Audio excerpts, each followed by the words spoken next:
தேவ பிரசன்னம். எபேசியர் 2:13 இப்படி வாசிக்கிறோம். எபேசியர் 2:13 முன்னே தூரமாயிருந்த நீங்கள் இப்பொழுது கிறிஸ்து இயேசுவுக்குள் கிறிஸ்துவின் இரத்தத்தினாலே சமீபமானீர்கள். முன்பு தூரமாயிருந்த நீங்கள் இப்பொழுது கிறிஸ்து இயேசுவுக்குள் கிறிஸ்துவின் இரத்தத்தினாலே சமீபமானீர்கள். அர்த்தம் என்னன்னா, தேவன் நம்மை தம்மோடு ஒப்புரவாக்க இறங்கி வந்தார், தம் சுய இரத்தத்தினால் அதை செய்தார் என்று அர்த்தம்.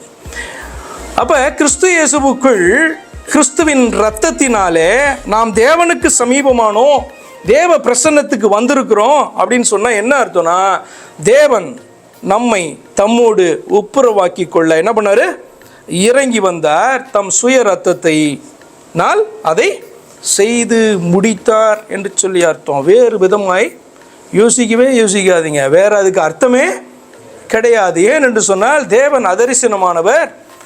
தேவன் பார்த்தீங்கன்னா மாம்சமாக இல்லை. அப்படிப்பட்டதான தேவனுக்கு ரத்தம் என்பதும் பரலோகத்தில் வீற்றிருக்கிற ஆவியாக இருக்கிற தேவனுக்கு ரத்தம் என்பதில்லை. ஆனால் அவருக்கு சமீபமாக நம்மை அவர் ஒப்புரவாக்க வேண்டுமானால் அவர் இறங்கி வந்தார். எப்படி இறங்கி வந்தார்? குமாரனாக, மனிதனாக, மாம்ச சரீரத்தில் இறங்கி வந்து தன்னுடைய இரத்தத்தை, சுய இரத்தத்தை அவர் சிந்தினபடியினாலே அவரோடு கூட இன்றைக்கு யாரோ ஒருவர் இந்த காரியத்தை செய்து விடவில்லை, கிறிஸ்து இயேசுவுக்குள் என்று சொல்லுகிற வார்த்தையின் அர்த்தத்தை சொல்லுகிறேன்.